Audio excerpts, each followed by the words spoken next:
Good morning, children.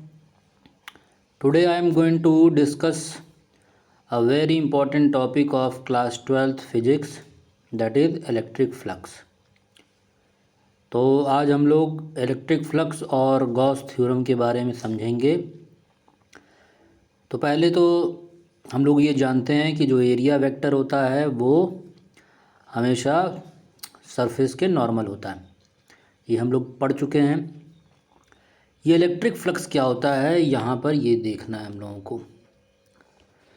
तो आप लोग देख रहे होंगे कि the electric flux through a given area held inside an electric field is the measure of total number of electric lines of force passing normally through that area. मतलब कि जो कितने भी numbers of electric lines of forces हैं जो कि surface के normally pass हो रही हैं। यहाँ पे फिगर में हम लोग देख सकते हैं इसमें कि इलेक्ट्रिक लाइंस ऑफ फोर्सेस इस सरफेस को पेनिट्रेट करते हुए आ रही हैं।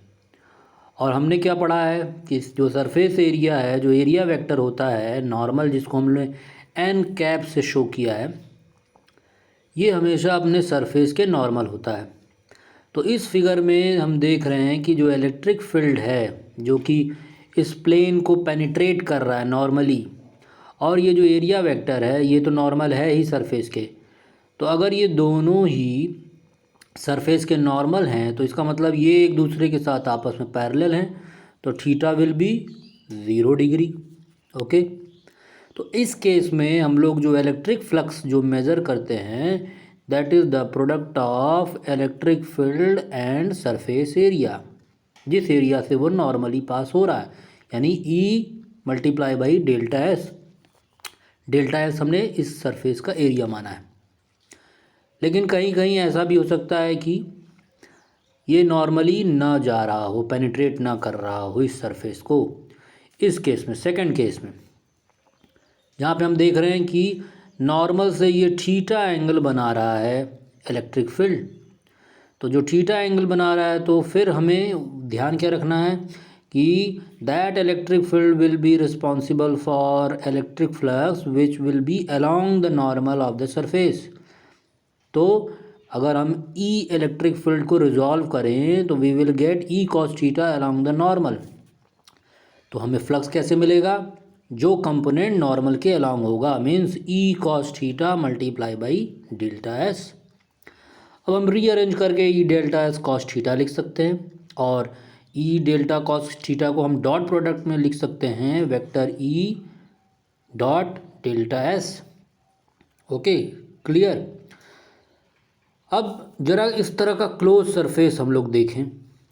इस तरह का क्लोज सरफेस इरेगुलर शेप का है जिसमें हमने मान लिया है कि इलेक्ट्रिक फील्ड E1 और DS1 is a very small part of the whole area. इस तरह के ही बहुत सारे छोटे छोटे एरिया इसमें कंसिडर किए जा सकते हैं, छोटे छोटे DS1, DS2, DS3, और उनके अलोंग हम लोग इलेक्ट्रिक फील्ड भी मान सकते हैं E2, E3, E4। तो इस केस में जो फ्लक्स मिलेगा that will be the total sum of the electric field and product of the electric field and surface area. जैसे यहाँ पे हम क्या देख रहे हैं, E1 delta S1, E2 delta S2 and so on.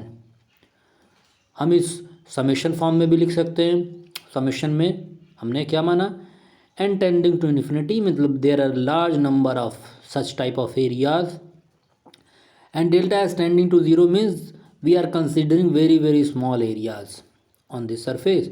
तो sigma I is equal to 1 10 and for upper limit is n.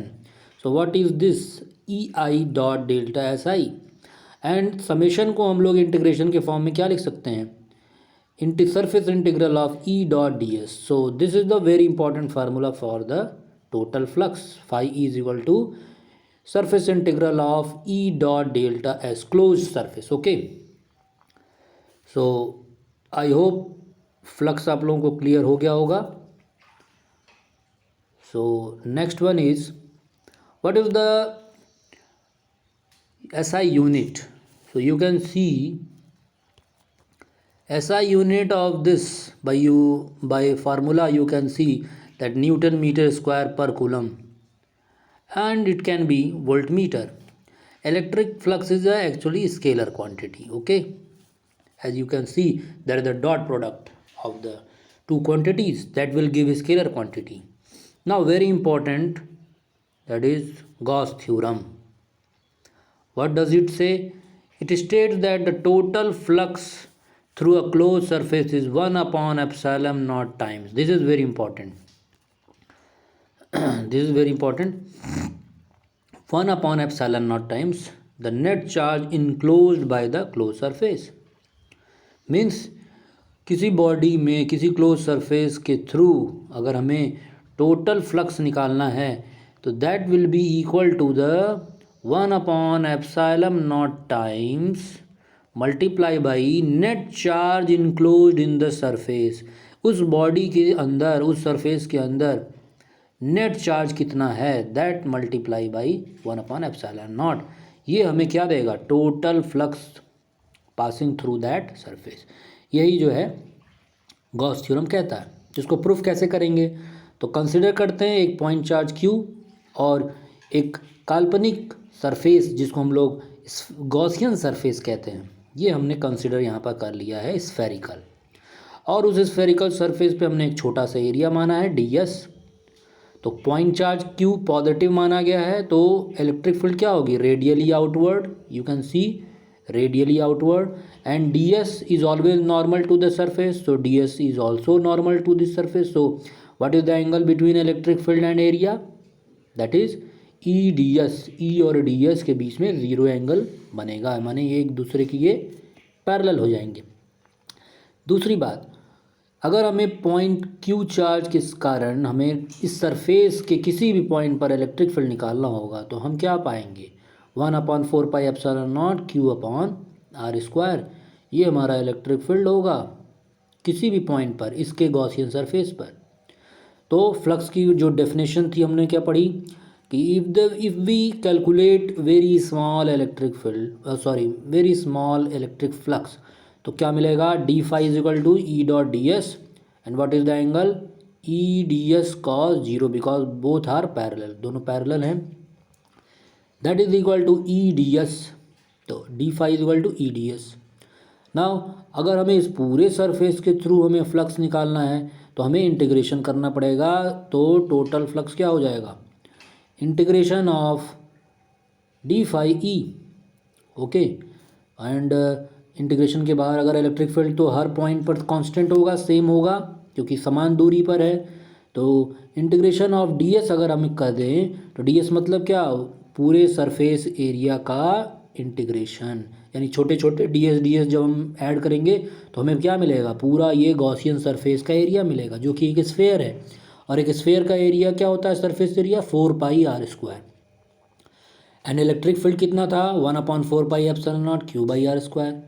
तो it will be cancel out and you will get phi is equal to q upon epsilon naught. You can see.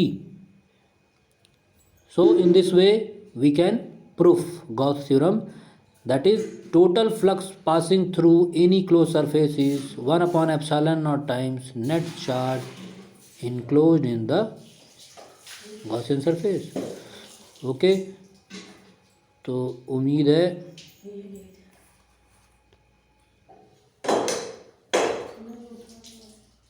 आप लोगों को ये समझ में आ गया होगा.